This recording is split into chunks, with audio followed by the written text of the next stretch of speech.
मर्यादा पुरुषोत्तम भगवान श्री राम का जन्म कैसे हुआ और उन्होंने अपनी ज़िंदगी में किन किन कार्यों को अंजाम दिया है, ये तो हर कोई जानता है। अब तक कई ऐसी श्री राम की कहानी खत्म होने के बाद भगवान श्री राम और लक्ष्मण और उनके भाइयों का क्या हुआ? क्या भगवान श्री राम की मृत्यु हो गई, और मृत्यु हुई तो उनके अंतिम संस्कार का वर्णन कहीं पर क्यों नहीं है?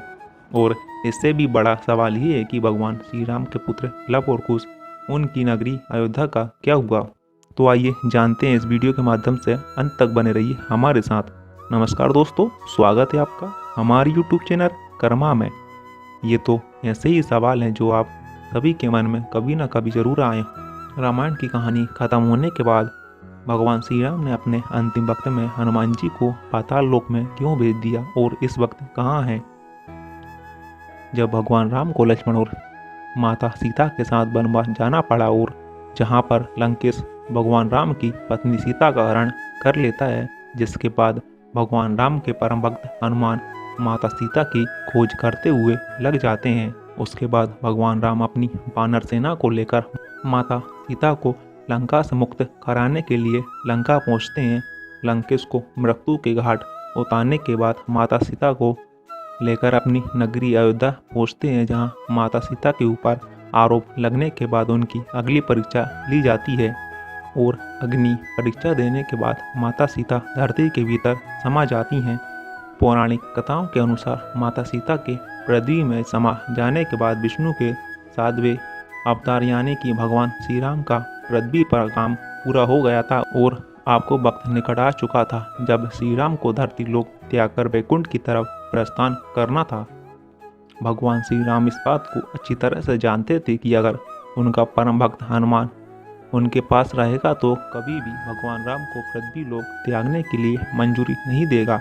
हनुमान किसी भी कीमत पर ऐसा नहीं होने देगा और यही वजह थी कि भगवान राम ने अपनी खोई हुई अंगूठी ढूंढने के लिए हनुमान को पाताल लोक भेज दिया। हनुमान जैसे ही श्री राम को छोड़कर पाताल लोक की तरफ निकलते हैं, ऐसे ही बीच में यम भगवान राम से मिलने के लिए धरती लोक पर आते हैं। यम एक साधु बनाकर बेटी लोग बनाते हैं और भगवान राम के मिलने के लिए जाते हैं, तो भगवान राम को इस बात से अवगत कराने आए थे कि पृथ्वी लोक पर उनका कार्य पूर्ण हो चुका है और अब उन्हें मानव लोक त्याग कर वैकुंठ लोक की तरफ लौटना पड़ेगा। श्री राम ने अपने छोटे भाई लक्ष्मण को आदेश दिए कि वह किसी को भी अंदर आने न दे, नहीं तो उस इंसान को मृत्युदंड दिया जाएगा। भगवान श्री राम और यम अंदर एक दूसरे से वार्तालाप कर रहे थे। इसी बीच ऋषि दुर्वासा भी श्री राम से मिलने के लिए आ गए। दुर्वासा ऋषि अपने क्रोध के कारण बहुत प्रसिद्ध थे। लक्ष्मण ने उन्हें रोका तो दुर्वासा ऋषि गुस्से में बोले, अगर इसी क्षण उन्हें श्री राम से मिलने नहीं दिया गया तो श्री राम को श्राप दे देंगे। ऐसे में अपने बड़े भाई को श्राप न मिले, इसके लिए लक्ष्मण ने खुद का बलिदान देने के लिए सोचा, तो लक्ष्मण खुद ही राम के पास चले गए।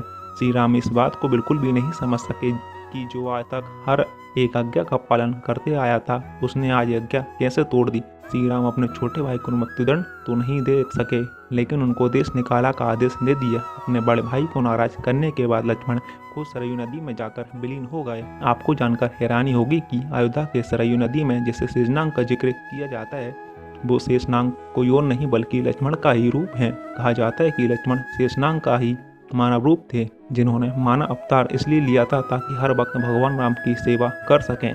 लक्ष्मण का सरयू नदी में समाधि लेने से राम दुखी हुए और उन्होंने जल समाधि लेने का निर्णय लिया। भगवान श्री राम जैसे ही पवित्र सरयू नदी में प्रवेश की, उसके बाद में एक दिव्यमय विमान आया।